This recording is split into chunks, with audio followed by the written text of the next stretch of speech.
दोस्तों, हमारी भारत की सरकार ने एक बहुत ही बड़ी स्कीम अभी लॉन्च की है सभी युवाओं के लिए। तो अगर आप युवा हैं और नौकरी ढूंढ रहे हैं तो ये वीडियो आपके लिए है। 22 अक्टूबर 2022 को प्रधानमंत्री नरेंद्र मोदी ने एक ऐसे स्कीम को लॉन्च किया है जिससे पूरे भारत के युवा लाभान्वित होंगे। सिर्फ इतना ही नहीं, आपको बता दूं कि 22 अक्टूबर को उन्होंने 75,000 नए कर्मचारियों को नियुक्ति पत्र भी सौंप दिए हैं। आज के इस वीडियो में हम आपको इसी स्कीम के बारे में सब कुछ बताने वाले हैं कि कैसे आप इस स्कीम का फायदा उठा सकते हैं, इसके थ्रू आपको कौन कौन सी नौकरियां मिलेंगी और ये नौकरियां आपको कब तक मिलेंगी, आप इसके लिए एलिजिबल हैं भी या फिर नहीं।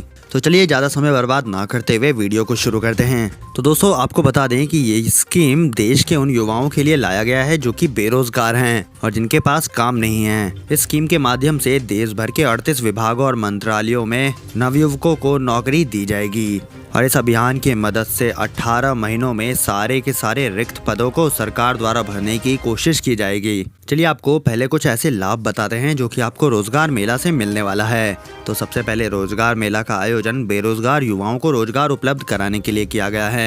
दूसरी बात, बेरोजगार युवाओं को उनकी शैक्षणिक यानी कि एजुकेशनल क्वालिफिकेशन के आधार पर गवर्नमेंट जॉब दी जाएगी। इसके अनुसार आप अपनी इच्छा के मुताबिक अपने पसंद के मंत्रालय या फिर विभाग में नौकरी पा सकते हैं। इस रोजगार मेला से देश के बेरोजगारी दर में कमी आएगी और देश के नागरिकों के लिए रोजगार के अवसर प्राप्त होंगे। चलिए अब आपको कुछ ऐसे पोस्ट या फिर नौकरियां बता देता हूं जो आप इसके थ्रू ज्वाइन कर सकते हैं।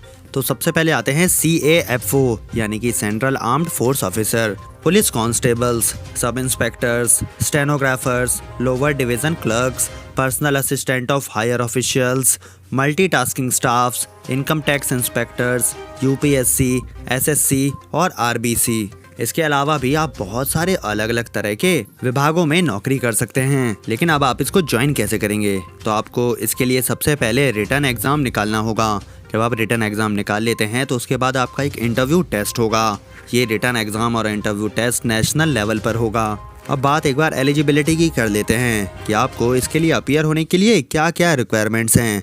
तो इसके लिए अभ्यर्थी को किसी भी मान्यता प्राप्त संस्था से 8वीं, 10वीं, 12वीं ग्रेजुएट, पोस्ट ग्रेजुएट पास होना चाहिए।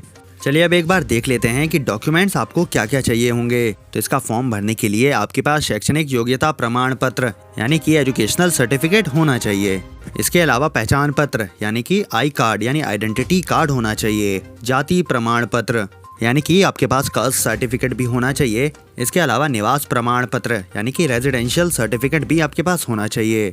इसके अलावा जन्मतिथि प्रमाण पत्र यानी कि date of birth certificate, passport size photo और रोजगार पंजीयन प्रमाण पत्र भी आपके पास होना चाहिए।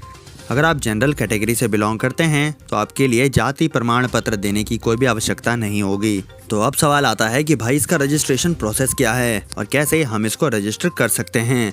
तो आपको बता दूं कि अभी तक इंडियन गवर्नमेंट के द्वारा इसके लिए कोई भी ऑफिशियल वेबसाइट लॉन्च नहीं किया गया है। जल्द ही इसके लिए ऑफिशियल वेबसाइट लॉन्च किया जाएगा, जिसके बाद आप रोजगार मेला के लिए ऑनलाइन रजिस्टर कर सकेंगे। जिसके बाद एग्जाम देने के बाद इंटरव्यू क्लियर करने के बाद आप नौकरी पा सकेंगे। तो आज की इस वीडियो में इतना ही। अगर आपको ये वीडियो जानकारी भरी लगी हो तो प्लीज़ वीडियो को लाइक करें और हमारे चैनल को सब्सक्राइब जरूर कर लें और बाजू वाले बेल आइकन को भी दबा लें ताकि जैसे ही गवर्नमेंट इसकी ऑफिशियल वेबसाइट लॉन्च करे ये जानकारी आप तक सबसे पहले पहुंच जाए। मिलते हैं अगली जानकारी भरी वीडियो के साथ।